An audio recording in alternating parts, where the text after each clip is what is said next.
A'udzubillahi minasyaitonirrajim. Bismillahirrahmanirrahim. Assalamualaikum warahmatullahi wabarakatuh. Innal hamdalillah nahmaduhu wa nasta'inuhu wa nastaghfiruh wa na'udzu billahi min shururi anfusina wa min sayyiati a'malina may yahdihillahu fala mudhillalah wa may yudlilhu fala hadiyalah. Asyhadu an la ilaha illallah wahdahu la syarikalah wa asyhadu anna Muhammadan abduhu wa rasuluhu la nabiyya ba'dah. Allahumma sholli wa sallim ala hadzal nabiyil karim wa ala alihi wa ashabihi wa man tabi'ahum bi ihsanin ila yaumiddin. Wa qala Allah ta'ala fi kitabihil karim ya ayyuhallazina amanu taqullaha haqqa tuqatih wa la tamutunna illa wa antum muslimun. Ya al-haq adkhilna mudkhala sidqin wa akhrijna mukhraja sidqin wa ja'alna min ladunka sultanan nasira. Ja'al haqq wa zahaqal batil innal batila kana zahuqa. Ya alim Allahumma alimna ma yanfa'una wanfa'na bima 'allamtana wa zidna ilma wa arana al-haqqa haqqa warzuqna ittiba'ah wa arana al-batila batila warzuqna ijtinabah. Rabbi israh li sadri wa yassir li amri wahlul 'uqdatam min lisani yafqahu qawli. Rabbana innana amanna faghfir lana dzunubana wa qina adzabannar. Amma ba'd.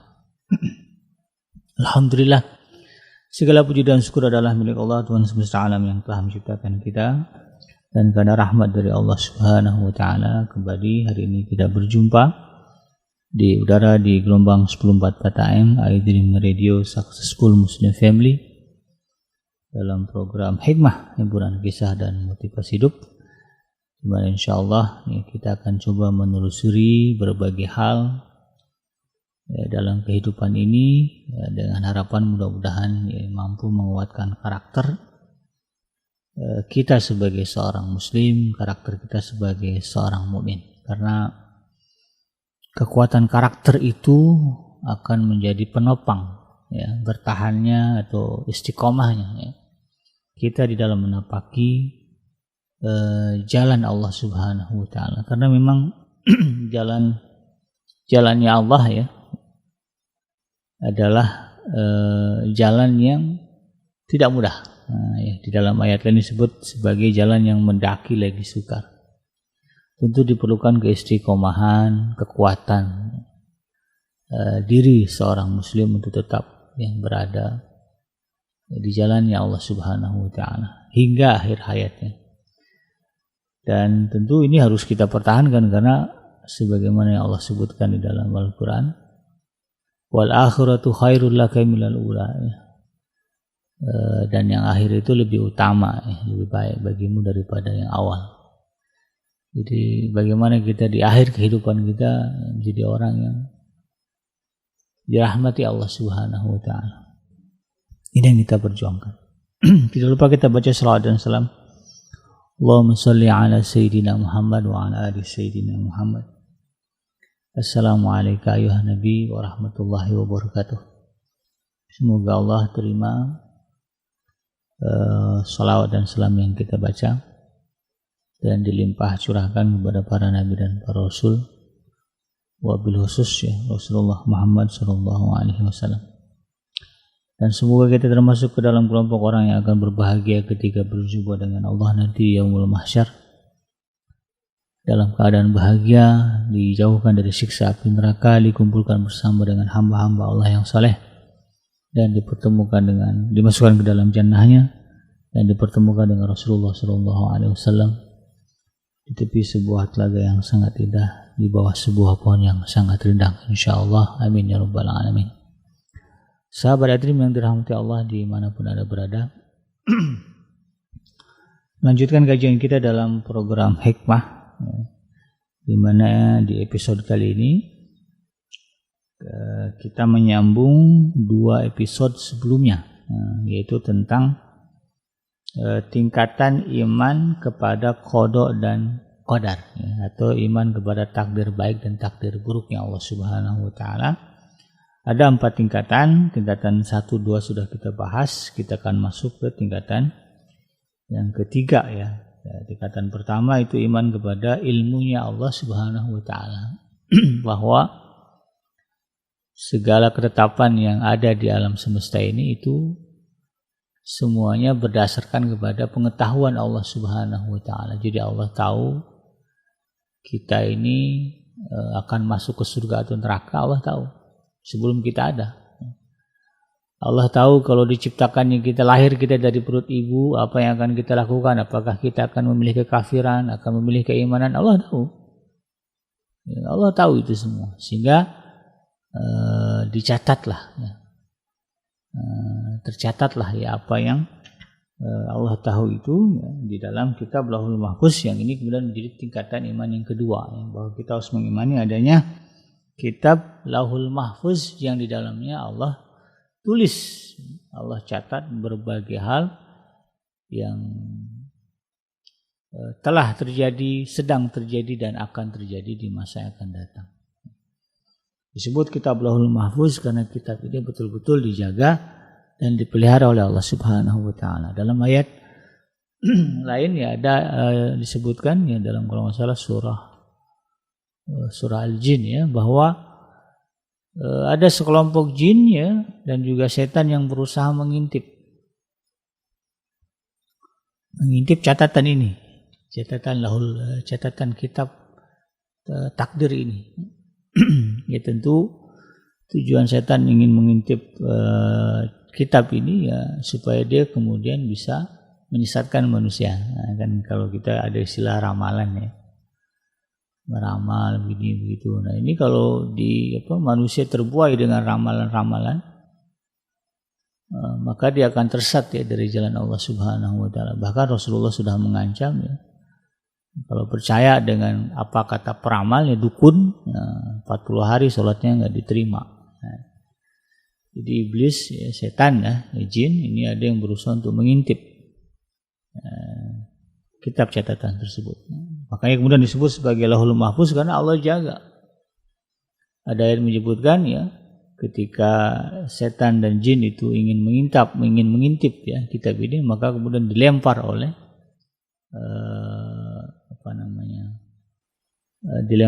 api yang menyala-nyala.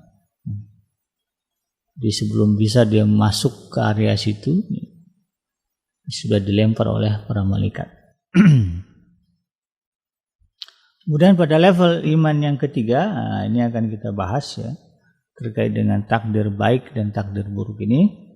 Tingkatan iman yang ketiga adalah iman kepada kehendak Allah Subhanahu wa taala yang pasti terlaksana ya, dan kekuasaan yang menyeluruh. Jadi ada dua dalam hal ini. Yang pertama, kita meyakini bahwa apa yang Allah kehendaki itu pasti terjadi.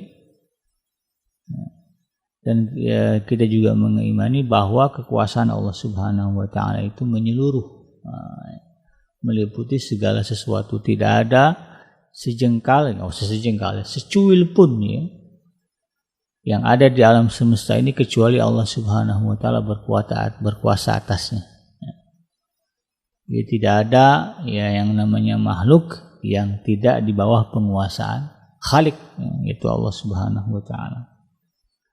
Nah, sahabat Adrim yang dirahmati Allah dimanapun Anda berada, apapun ya yang Allah kehendaki, ya, ini sudah menjadi sebuah hukum dan menjadi i'tiqad ya, keyakinan kita sebagai seorang muslim yang mengaku menghambakan diri kepada Allah Subhanahu wa taala, bahwa apapun yang terjadi, bahwa apapun yang dikehendaki ya oleh Allah Subhanahu wa taala, apapun itu ya, bentuknya, kebaikankah, keburukankah, kalau Allah sudah menghendaki pasti terjadi, pasti terlaksana. Karena memang kekuasaan Allah Subhanahu wa taala itu tidak terbatas. Tidak ada limit. Kekuasaan Allah Subhanahu wa taala itu unlimited. Tidak dibatasi oleh ruang, tidak dibatasi oleh waktu. Jadi mutlak kekuasaan Allah Subhanahu wa taala. Dan apa yang menjadi kehendak Allah Subhanahu wa taala akan terlaksana atas dasar kekuasaan mutlaknya Allah Subhanahu wa taala. Makanya heran kalau kemudian ada orang yang berani menentang, bahkan mengingkari eksistensi Allah Subhanahu wa taala. Padahal zat yang diingkari itu punya kekuasaan yang mutlak, kekuasaan yang tidak terbatas. Sementara manusia adalah makhluk, satu makhluk yang diciptakan, yang kedua dia juga diciptakan dengan penuh keterbatasan. Hanya mitos aja, ada istilahnya Superman, manusia super kan mitos. Tokoh fiksi kan, Superman itu, bahwa ada orang yang memiliki kekuatan luar biasa, tapi ternyata di film-filmnya sekarang Superman juga bekerja sama dengan pahlawan super lainnya. Berarti kekuatan dia juga semakin terbatas. Jadi hanya mitos saja, tidak ada manusia yang memiliki kekuatan super. Manusia ini memiliki kelemahan dan keterbatasan. Begitu dia lahir ke alam dunia, coba ini biar kita sadar aja sahabat iDream. Jangan sampai kemudian karena ketidaktahuan kita, karena kebodohan kita, kemudian kita berani menentang Allah Subhanahu wa taala. Padahal kalau disadar-sadari kita adalah makhluk yang lemah. Kalau kita mau runut-runuti gitu, mau kita telusuri dari mulai benda asalnya aja lah. Manusia ini kan diciptakan dari air mani, dibahasakan sebagai air yang hina, karena kalau air itu keluar dari tubuh manusia, manusianya wajib bersuci, toharah. Toharohnya tidak hanya dengan menggunakan air sedikit. Kalau misalnya keluar kotoran dari hidung kita, itu kan bersihnya pakai tisu, pakai tisu. Dan keluar kotoran dari lubang kemaluan bagian depan, itu dibersihkan pakai air 1 gelas. 1 gelas dibersihkan, kadang-kadang cuma setengah gelas juga cukup gitu kan. Perempuan agak banyak lah kalau laki-laki setengah gelas itu cukup. Keluar lagi kemudian kotoran dari arah belakang, dari dubur, itu perintah agama membersihkannya pakai air agak banyak, segayung, bahkan 2 gayung. Nggak ada air segayung, pakai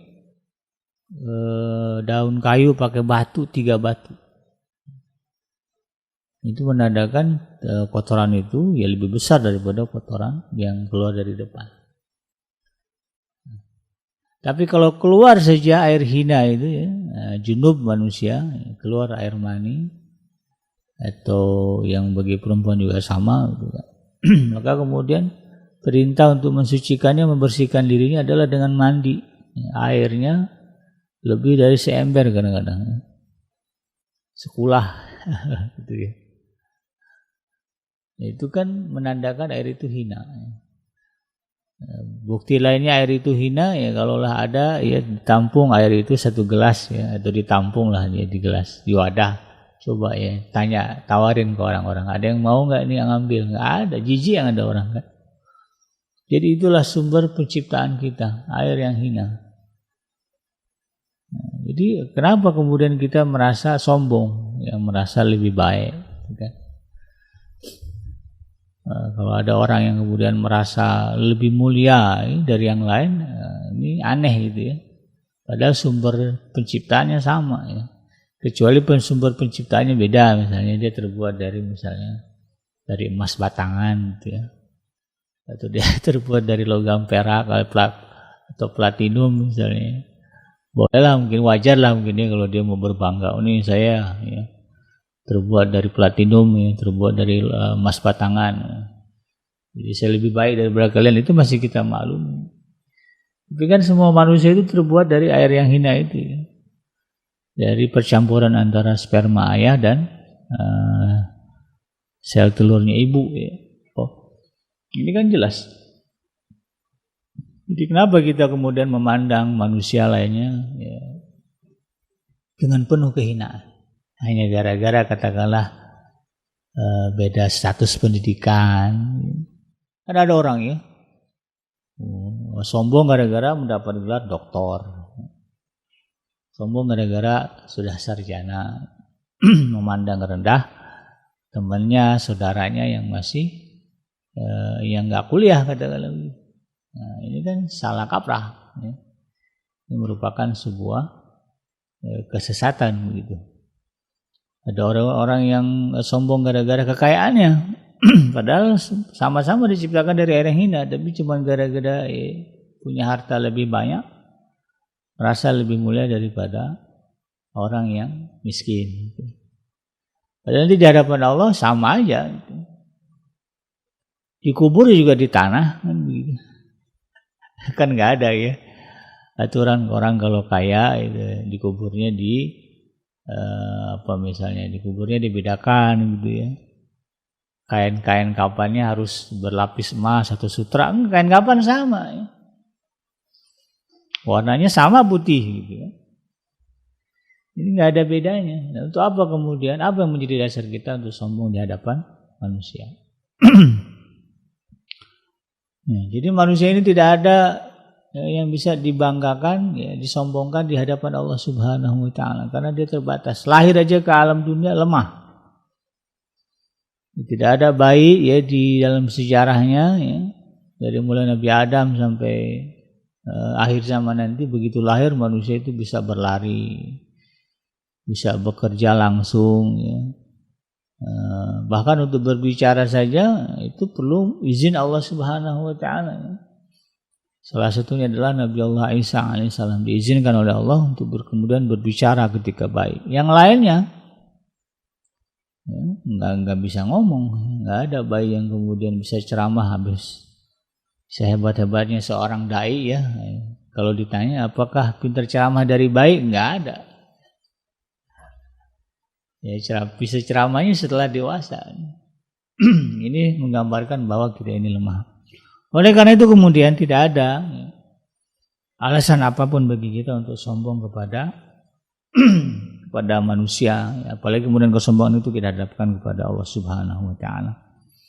Karena pada dasarnya ya, segala kekuasaan itu adalah mutlak sepenuhnya milik Allah Subhanahu wa taala. Sesungguhnya ya, hal itu banyak ya diungkap oleh Allah Subhanahu wa taala dalam Al-Qur'an. Seperti dalam surah Yasin ayat yang ke-80 ya. Surah Yasin ini surah yang ke-36 ayat yang ke-80 Allah Subhanahu wa taala berfirman, "Allazi ja'ala lakum minasy-syajaril akhdari nara fa idza anhum minhu tuqidun." Kemudian ayat yang ke-80 ayat yang ke-81-nya awalaisal ladzi khalaqas samawati wal arda biqadirin ala yakhluqa mithlahum bala wa huwal khallaqul alim. Kemudian di ayat yang ke-82 Allah tegaskan innama amruhu idza arada syai'an ayyakula lahu kun fayakun. Jadi Allah paparkan dia bentuk-bentuk kekuasaan Allah Subhanahu wa taala yang mutlak itu ya. Ya, bagaimana dia menciptakan segala sesuatu di alam semesta ini yang sudah kelihatan maupun yang belum kelihatan ya. Dan neraka kan belum kelihatan, tapi Allah sudah kabarkan itu nanti mudah Allah ciptakan. Surga juga belum kelihatan, tapi Allah mudah ya, Allah ciptakan itu dengan mudah. Sebagaimana ya kita lihat terbentangnya langit dan bumi ya, di tempat kita hidup sekarang ini. Kalau kita main ke Swiss ya, bagaimana indahnya Swiss misalnya. Main ke wilayah Sahara, bagaimana gersangnya gurun ya. Mainlah ke Indonesia, bagaimana terbentangnya ya, sawah ya, berundak indah semuanya ini. Itu mudah bagi Allah ya, surga juga mudah ya bagi Allah Subhanahu wa taala walaupun belum kita lihat.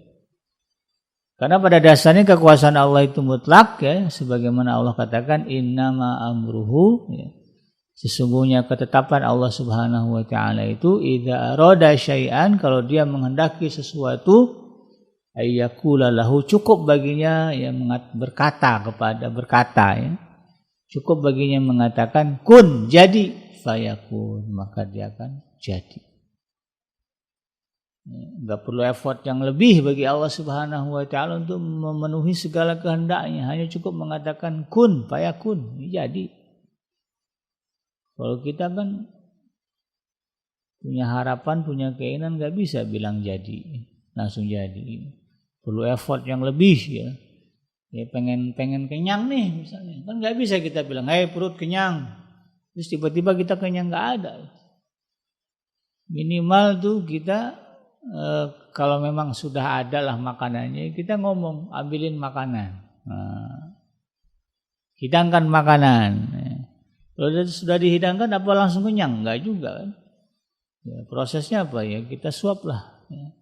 Masuk makan itu ke mulut kita, mungkin disuapin ya. Kalau dia orang kaya, raja, kalau raja kan biasanya makan disuapin.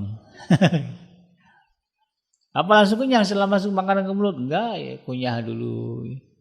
Kunyah, telan barulah ya, ada rasa kenyang. Effortnya besar. Tapi Allah Subhanahu wa taala tidak membutuhkan effort itu. Hanya cukup mengatakan kun fayakun, maka jadilah ya. Dan tentu apa yang tidak Allah kehendaki itu juga tidak akan terjadi ya, sebagaimana pastinya ya. Segala sesuatu yang Allah kehendaki itu terjadi. Nah, demikian juga yang tidak Allah kehendaki. Kalau Allah Subhanahu wa taala tidak menghendaki sesuatu terjadi, maka tidak akan pernah terjadi. Mereka kan ada ayat-ayat yang menyebutkan gitu ya. Kalaulah ya, Allah menghendaki, maka tidak ada yang mampu menghalangi kehendak Allah. Misalnya ada orang yang memang Allah ingin selamatkan dia. Allah ingin selamatkan dia, maka tidak ada satupun makhluk yang mampu menghalangi, memberikan bahaya dan mudarat kepada orang ini. Sebaliknya ketika Allah Subhanahu wa taala ingin menghinakan manusia, menghinakan makhluknya, merendahkan makhluknya, maka tidak ada satupun yang mampu memberikan kemuliaan, keselamatan, tidak akan ada. Nah, itulah ya pentingnya kemudian kita mengakui, mengimani, meyakini bahwa Allah Subhanahu wa taala segala kehendaknya pasti terlaksana karena kekuasaannya menyeluruh. Sebagaimana Allah sebutkan dalam surah Al-An'am, surah yang ke-6 ya, ayat yang ke-35.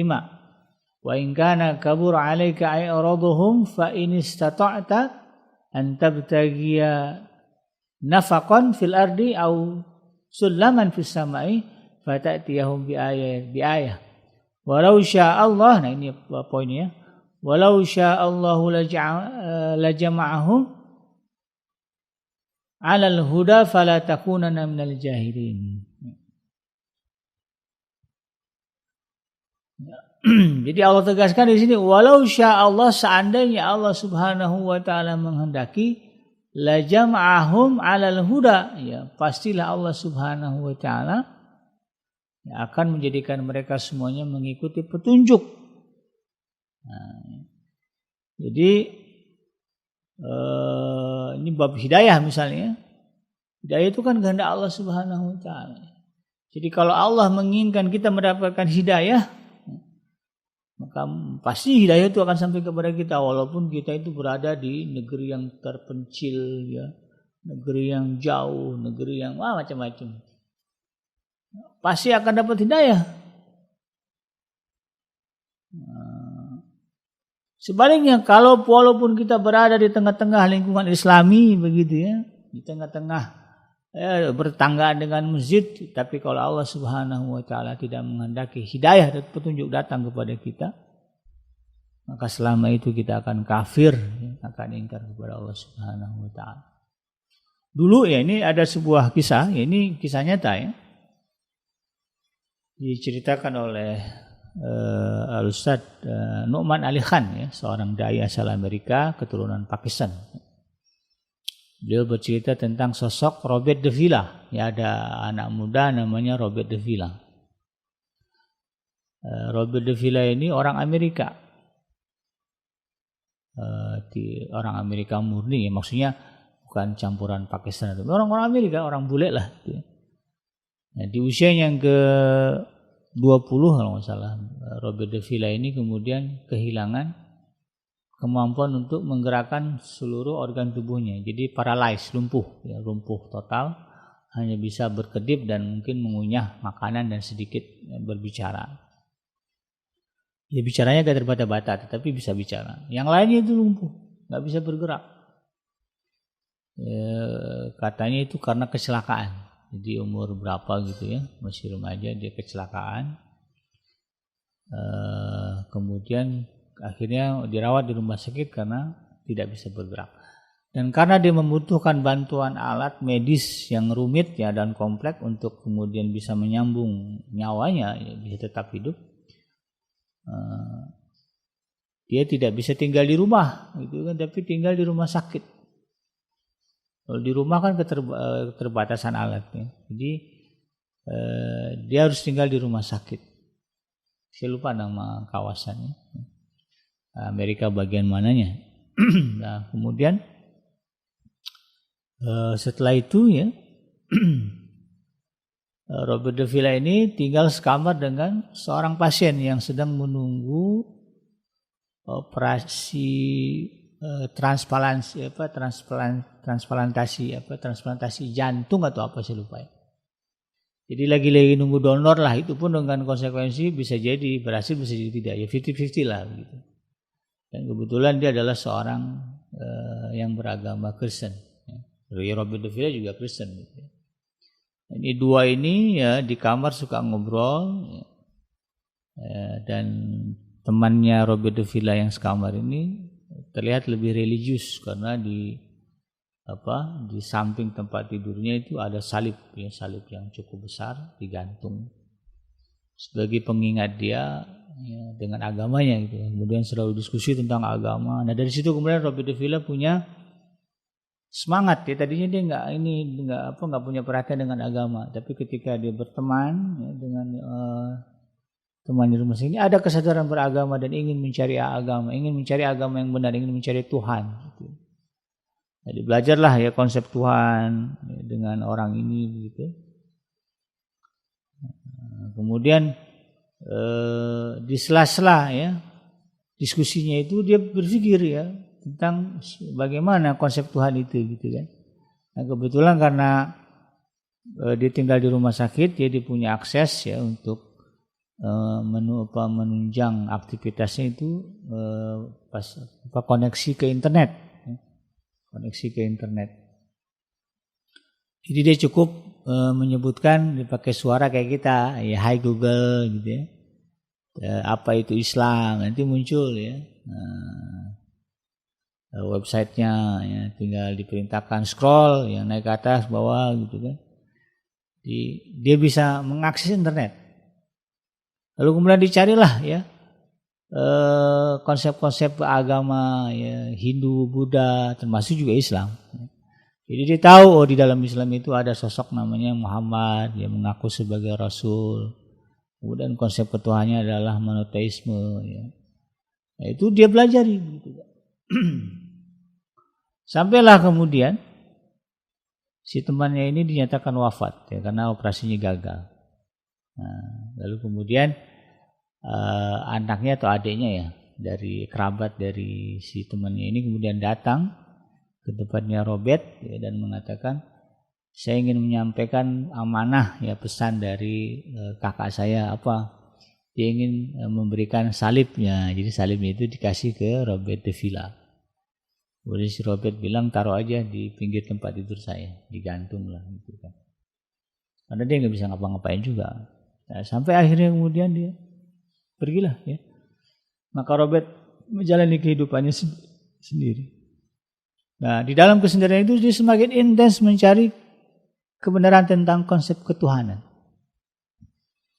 Dan akhirnya kemudian dia menemukan dirinya merasa nyaman dengan ajaran Islam. Nah, sampailah satu waktu dia bermimpi bertemu dengan sosok ya yang dalam mimpinya ya disebut sebagai Nabi Muhammad. Jadi beliau katanya tiba-tiba mimpinya itu dia bisa jalan, bisa lari, kemudian dilihat di tengah perjalanan dalam mimpinya itu ada sekerumpulan orang sedang berkerumun, sedang berkeliling di tengah api unggun. Kemudian dilihat salah seorang pemimpin dari kerumunan itu, ya, yang dalam perasaan dia itu adalah Nabi Muhammad SAW, kemudian berkata kepada kelompoknya dan menunjuk kepada Robert. Ya. Menunjuk kepada Robert, ya, memberikan isyarat ya, bahwa dia, jadi singkat ceritanya lah ya. Ya, dia harus istiqomah dengan jalan Islam gitu kan. Jangan kemudian berpaling kepada agama lain. Maka kemudian setelah itu ya, dia belajar Islam lebih intens, ya, kemudian mencari teman di internet, lalu diislamkan. Jadi baca syahadat melalui teman di internet. Ya, bisa dibayangkan ya. Dan yang menakjubkan dari kisah ini adalah suatu ketika ada orang Amerika turunan Mesir, ya. Dan Muslim, cuman dia sudah lama meninggalkan ibadah karena merasa ya nggak ada, mau ke masjid nggak ada masjid begitu kan. Satu hari karena dia teknisi, dia lewat dia datang ya, diperintahkan oleh bosnya untuk memperbaiki, untuk kerja ya. Jadi ada perbaikan di tempat di rumah sakit tempat Robert ini tinggal. Maka ketika dia ke situ, yang membuat dia heran adalah ketika dia lewat dalam satu kamar, dia dengar ada orang baca Al-Quran. Baca Al-Quran dengan suara yang terbata-bata. Dia bingung, ini saya lagi di mana? Karena dia merasa memang tidak ada masjid di situ dan tidak mungkin ada orang Islam. Gitu kan.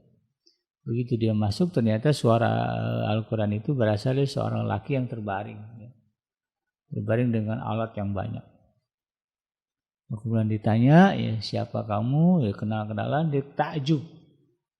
Ternyata dia adalah seorang Muslim yang Islamnya gitu kan. Ya, sebagaimana diceritakan tadi, keislamannya itu melalui mimpi. Datangi oleh Rasulullah SAW. Jadi dia merasa takjub ya orang ini. Ya. Betapa Allah Subhanahu wa Ta'ala kalau menghendaki seseorang untuk mendapatkan hidayah, ya datang hidayah itu. Walaupun nggak ada orang, walaupun dia nggak bisa ngapa-ngapain. Robert de Villa itu kan lemah. Untuk kemana-mana dia harus pakai bantuan orang. Didorong-dorong sama perawatnya. Tapi ketika dia ingin mencari hidayah dari Allah Subhanahu wa Ta'ala, ingin mencari kebenaran hakiki dalam kehidupan ini, Allah berikan.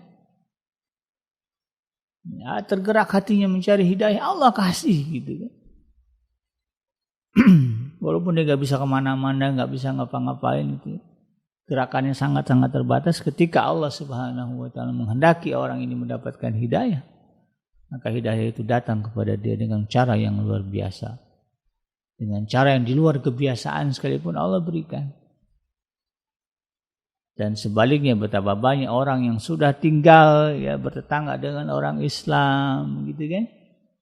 Allah berikan kemampuan bergerak, menggerakkan badannya ke sana kemari leluasa, mau ke masjid mana aja bisa gitu. Mau mendatangi kiai mana saja bisa, tetapi kemudian akhirnya dia lewati masa hidupnya dengan kekafiran dan kemudian meninggal dalam keadaan kafir. Nah, ini kan sebuah ironi gitu kan. Ya, karena pada dasar itu tadi memang Allah tidak menghendaki gitu kan. Dia mendapatkan hidayah, mendapatkan petunjuk. Ya, sekalipun berada di tengah-tengah hidayah. Di tengah-tengah sumber hidayah. Dan Allah Subhanahu wa Ta'ala ya menegaskan di dalam surah Hud ya, ayat yang ke-118, walau syaa rabbuka laj'alan nasa ummatan wahidatan wa la yazaluna mukhtalifin. Jika Tuhan menghendaki, tentu Dia akan menjadikan manusia umat yang satu, namun mereka senantiasa berselisih dalam urusan agama. Jadi mungkin kalau ada di antara kita berpikir Allah itu kan maha berkuasa, kenapa enggak semua manusia ini dijadikan mendapatkan hidayah, mendapatkan petunjuk, enggak semua dijadikan Islam? Nah, ini menggambarkan betapa Allah Subhanahu wa Ta'ala ya, menganugerahkan, memberikan kepada kita free will, bebas berkehendak ya, untuk urusan iman gak iman ya, kita diberikan keleluasan oleh Allah Subhanahu wa Ta'ala untuk memilih ya. Makanya dalam surah Al-Isra ya, masalah Al-Isra atau Al-Kahfi, Al-Isra ya, faman sa'a al-haqqu min rabbik, al-haqqu min rabbikum, kebenaran itu datangnya dari Allah Subhanahu wa Ta'ala, dari Tuhan kalian. Faman sa'a falyakfur wa man sa'a falyu'min wa man sa'a falyakfur. Siapa yang mau beriman, berimanlah. Siapa yang mau kafir, kafirlah. Tetapi iman dan kafir itu punya konsekuensi masing-masing. Itu serahkan oleh Allah kepada kita. Ya, kalau Allah mau semua dapat hidayah, dapat. Cuman kan gak asik.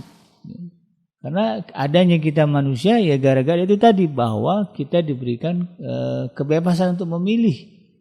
Sebelum kita ini ada makhluk yang taatnya 100% kepada Allah Subhanahu wa taala. Siapa itu? Malaikat. Malaikat itu kan taatnya 100% kepada Allah, tunduk patuh atas segala perintah Allah. Kata Allah A, dia A, kata Allah begini-begini.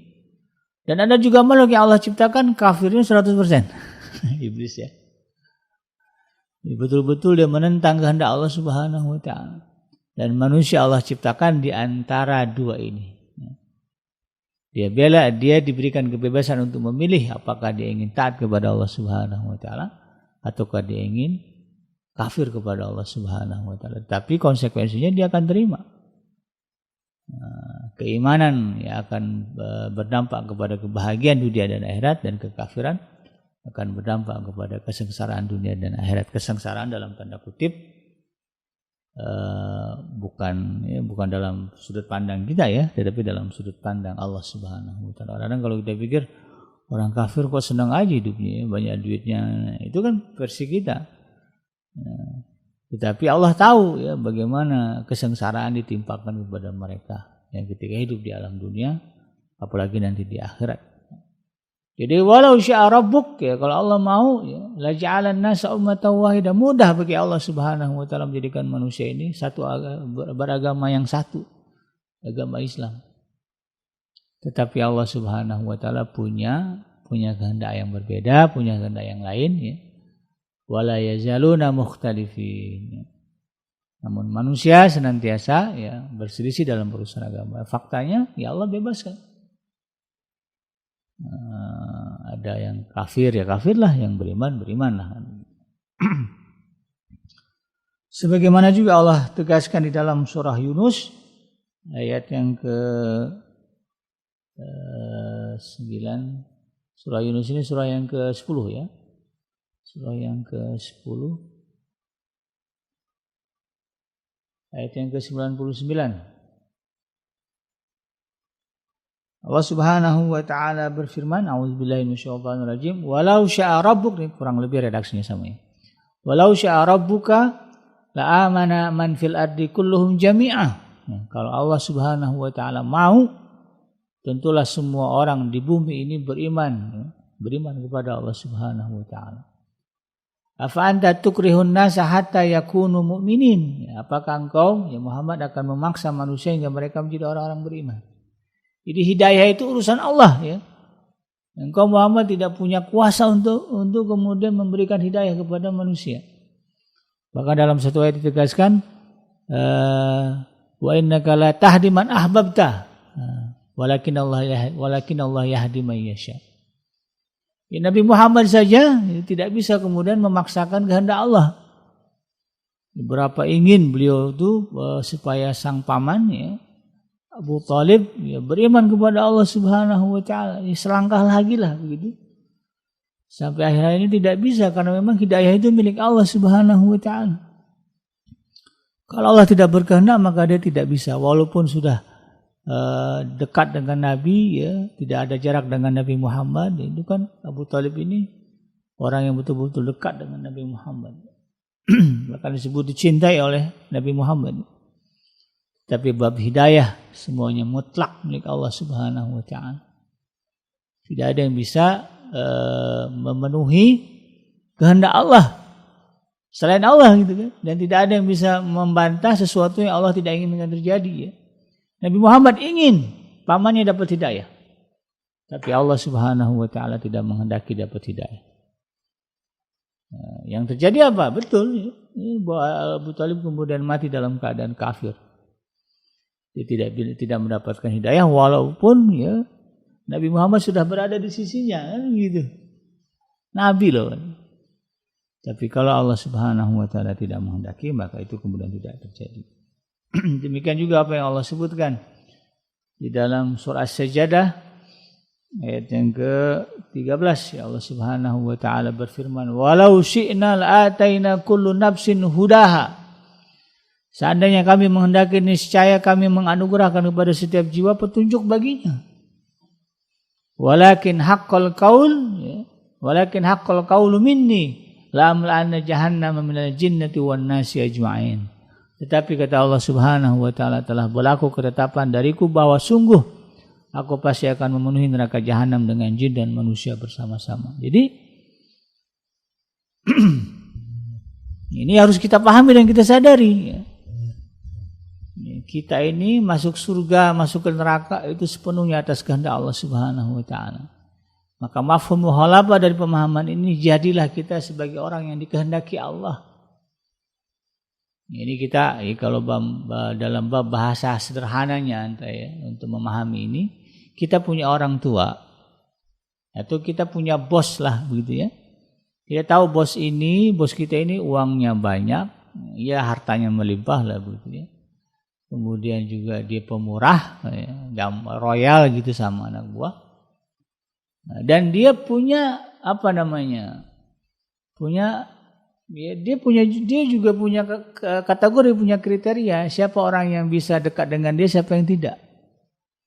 Maka kalau kita ingin mendapatkan kebaikan dari bos ini, dari kita, maka kita harus berusaha menjadi orang yang masuk ke dalam kriteria dan kategori yang disukai dia.